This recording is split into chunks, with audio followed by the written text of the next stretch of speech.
கூட உட்காந்து டைம் அந்த அளவுக்கு ஸ்பெண்ட் பண்ணார். ஒவ்வொரு விஷயமும் ரொம்ப கான்சன்ட்ரேட்டாக பார்த்தாரு. அவரால் நிறையா கற்றுக்க முடிஞ்சுது. நிறைய விஷயங்கள் சொல்லிகிட்டே இருப்பார், இப்படி பண்ணலாம் அப்படி பண்ணலாம்.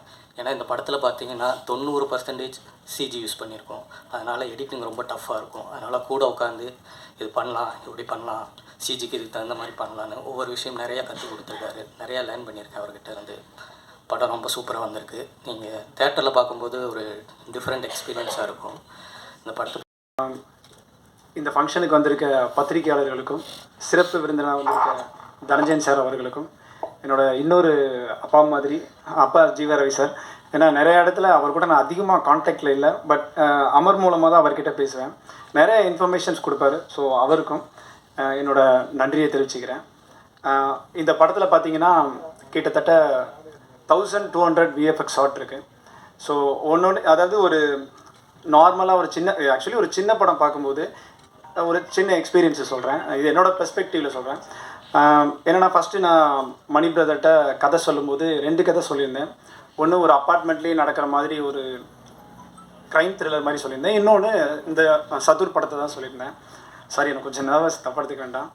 ஸோ சதுர் படம் சொல்லியிருந்தேன். அப்போ அவர் என்ன சொன்னார்னா, இந்த பட்ஜெட்டெல்லாம் இது பண்ண முடியாது, ஸோ இது வேண்டாம், அந்த அப்பார்ட்மெண்ட்டில் நடக்கிற அந்த ஸ்கிரிப்ட் நல்லா இருக்குது, கொஞ்சம் ஈஸியாக இருக்குது, அதை பண்ணலாம் அப்படின்னு. நான் என்ன சொன்னேன், இல்லை அதை பண்ணலாம், இப்போ அப்பார்ட்மெண்ட் ஸ்கிரிப்ட் நல்லா இருக்குது, கண்டென்ட் நல்லா இருக்குது, இதுவும் கண்டென்ட் நல்லா இருக்குது. பட் என்ன தான் கண்டென்ட் இருந்தாலும் தேட்டருக்கு வரணும்னு நினைக்கிறோம். தேட்டருக்கு வரும்போது ஆடியன்ஸ் கொஞ்சம் எதிர்பார்ப்பாங்க. ஏன்னா என்னோடய ஃப்ரெண்டு ஒரு கான்வர்சேஷனில் கூட பேசும்போது என்ன சொல்கிறாங்கன்னா, சின்ன படமாக இருக்கும்போது அதை ஃபோனில் பார்த்துக்கலாம், இல்லை தமிழ் ராகஸில் அவனே சொல்கிறான் தமிழ் ராகஸில் பார்த்துக்கலாம். நம்ம வர்றதே வீக்லி ஒரு டைம் தேட்டருக்கு, அதை ஒரு கமர்ஷியலாக என்டர்டெயின்மெண்ட்டாக பார்க்கலாம் அப்படின்னு சொல்லுது. ஸோ ஒவ்வொருத்தவங்களுக்கு ஒரு பர்ஸ்பெக்டிவ் இருக்குது. கண்டென்ட் இருக்கிற சமயத்தில் அட் சேம் டைம் கொஞ்சம் விஷுவலாக சம்திங் புதுசாக ஏதாவது ஆடியன்ஸ் எதிர்பார்க்குறாங்க. ஸோ அந்த மாதிரி நம்ம கொடுக்கலாம். இது என்னோட பெர்ஸ்பெக்டிவ், எதுவும் யாரும் தப்பாக எடுக்கணும்னா. ஸோ அதுதான் அவர்கிட்ட நான் சொன்னேன், இந்த மாதிரி பண்ணலாம், நம்ம தேட்டருக்கு வர வைக்கிறேன்னு நினச்சா மட்டும் பத்தாது, ஏதாவது சம்திங் டிஃப்ரெண்ட்டாகவும் பிரம்மாண்டமாக ஏதாவது பண்ணலாம். ஆனால் ஒரு பட்ஜெட் சொல்லியிருந்தாங்க, அவர் நல்ல பட்ஜெட் கொடுத்தாரு. பட் இருந்தாலும் நம்ம நினச்சதை அதை கொண்டு வரணும் அப்படின்னு சொல்லி ஒரு பைலட் மாதிரி எடுத்தேன்.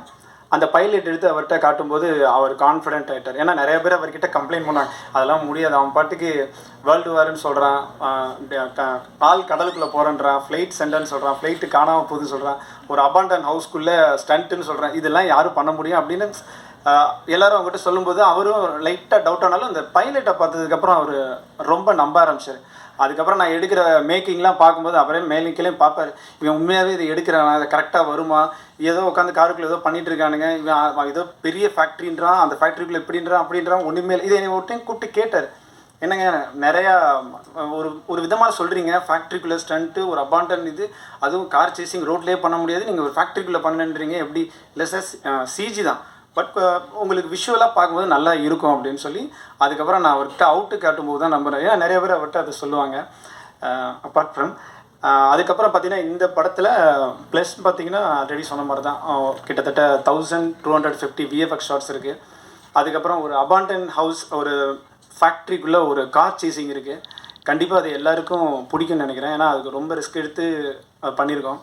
அதுக்கப்புறம் ஒரு பெரிய கடலுக்கு நடுவில் ஒரு விஷயம் எடுக்கணும். அதுக்கு நாங்கள் ப்ராக்டிக்கலாக போனோம், அது எங்களால் பண்ண முடியல. ஸோ அதனால் ஃபுல் ஓஷன்ஸ் எல்லாத்தையும் சிஜியாக பண்ணி அதில் ஒரு செக்டார் மாதிரி டிசைன் பண்ணி, இப்போ நீங்கள் இதில் ட்ரெய்லரில் பார்த்துருப்பீங்க மரியானா ட்ரென்ச், அது எல்லாமே ஃபுல் சிஜியில் பண்ணி, ஸோ அதுவும் உங்களுக்கு ரொம்ப பிடிக்கும். ஸோ இந்த படத்தில் 2 கார் சேஸ் இருக்குது. நான் கண்டிப்பாக நீங்கள் எல்லோரும் ரசிக்கிற மாதிரி இருக்கும்.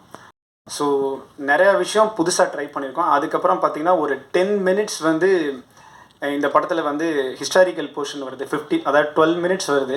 இந்த 12 மினிட்ஸும் ரொம்ப கஷ்டப்பட்டு நாங்கள் பண்ணியிருக்கோம். ஆக்சுவலி என்னென்னா பாகுபலி மாதிரிலாம் நம்மளால் பண்ண முடியாது, பட் இருந்தாலும் ஒரு சின்ன டச் கொடுப்போம். தேட்டரில் ஆடியன்ஸ் வர்றாங்க, அவங்களுக்கு எதிர்பார்த்த மாதிரி அதெல்லாம் கொடுக்கணும், ஒவ்வொரு சீனையும் நம்ம பார்த்து பண்ணோம், அதுக்கப்புறம் அவங்க மார்க் போட்டுக்கிட்டோம். ஸோ ட்ரை பண்ணலான்னு சொல்லி ஒரு சின்னதாக என்ன சொல்கிறது, ஒரு ஹிஸ்டாரிக்கல் போர்ஷன் ஒரு 10 to 12 மினிட்ஸ் இருக்குது. அது கண்டிப்பாக உங்கள் எல்லாருக்கும் பிடிக்கும். நாங்கள் முடிஞ்ச அளவு நல்லா ட்ரை பண்ணியிருக்கோம், வித்தியாசமாக நிறையா விஷயம் பண்ணியிருக்கோம் விஎஃப்எக்ஸில். ஸோ நீங்கள் பார்த்துட்டு உங்கள் சப்போர்ட் சொல்லணும். அதுக்கப்புறம் பார்த்தீங்கன்னா ஆதர்ஷ் சந்துரு, ஏன்னா விஎஃப்எக்ஸ் என்ன தான் பண்ணாலும் சினிமோட்டோகிராஃபரோட ஒத்துழைப்பு கண்டிப்பாக வேணும். ஏன்னா லைட்டிங்லேருந்து இந்த ஷேடோ இன்னும் நிறைய விஷயங்கள் இருக்குது. அது எல்லாம் ஒரு கேமராமேனும் ஒரு விஎஃப்எக்ஸ் ஆர்டிஸ்ட்டும் சேர்ந்தால் தான் அது கரெக்டாக அதோட அவுட்புட் வரும். அதுக்கு மிஸ்டர் சந்துரு ரொம்ப ஹெல்ப்ஃபுல்லாக இருந்தார். ஈகோ இல்லாத மனுஷன். ஏன்னா நிறையா ஷாட் நானே வந்து கேமரா நோண்டிட்டு இப்படிலாம் வைப்பேன். வேறு கேமரா வந்தால் கையை வெட்டிடுவாங்க. பட் அவர் வந்து அப்படிலாம் பண்ண மாட்டார்.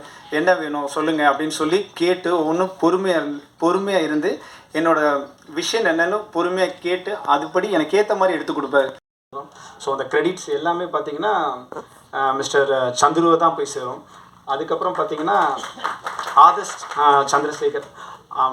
ஆதர்ஷ் வந்து இந்த படத்தில் மியூசிக் உண்மையாகவே ரொம்ப நல்லா பண்ணியிருக்கேன். அப்படி நீங்கள் பார்க்கும்போது அதை கண்டிப்பாக நீங்கள் எக்ஸ்பீரியன்ஸ் பண்ணிப்பீங்க. ஏன்னா நான் கேட்குறது எல்லாமே ரொம்ப ஹை லெவலில் கேட்பேன். ஆனால் கொடுக்குறது மட்டும் தான் கொடுப்பேன். பட் இருந்தாலும் அவன் அதுக்கெல்லாம் இது பண்ணாமல் நான் என்ன எக்ஸ்பெக்ட் பண்ணுறேனோ என்னோடய எக்ஸ்பெக்டேஷனை தெரிஞ்சு நான் நிறைய டைம் மாற்றிக்கிட்டே இருப்பேன். எனக்கு இது பிடிக்கல, டியூன் பிடிக்கலன்னு சொல்லுவேன். ஆனால் ஒவ்வொரு டைம் பொறுமையாக இருந்து நான் எவ்வளோ கரெக்ஷன் சொன்னாலும் அவ்வளோ கரெக்ஷனே கேட்பான். அவங்ககிட்ட இது வரைக்கும் நான் ஒரு 2 இயர்ஸில் எவ்வளவோ கரெக்ஷன் சொல்லியிருக்கேன். எல்லாத்தையும் இருந்து பொறுமையாக அந்த படத்துக்கு நல்ல மியூசிக் கொடுத்த மிஸ்டர் ஆதர்ஷ் சந்திரசேகருக்கு இந்த நேரத்தில் நான் தேங்க் பண்ணிக்கிறேன். அதுக்கடுத்தபடி இந்த படம் உருவாகிறதுக்கு சத்துர் உருவாக முதல் முக்கிய காரணம் என்னோடய ப்ரொடியூசர் ராம்சந்தர்,